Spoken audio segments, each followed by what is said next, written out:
Have you noticed the pattern yet? We're not just telling the tales of individuals who reach the top. Actually, we're celebrating the success stories of people who were kicked to the curb before they finally owned the street. And the latest one in this genre is Koum. Although he wasn't your typical victim, he faced some pretty tough rejection before sticking it up to the folks who had rejected him for the job. Koum, born and raised in a small village in Ukraine, was the only child of a housewife and a construction manager who built hospitals and schools. Incredibly, he didn't even have hot water growing up.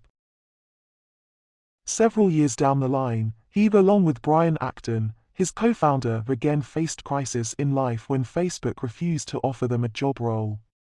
Of course, that stung like hell. But what they did next is the stuff of industry legend. Jan and Acton created a chatting app called WhatsApp. Yeah, the same app you're using right now. These guys grew WhatsApp's user base to a blinding 1.2 billion people per month. Of course, it became impossible for Facebook to ignore them anymore.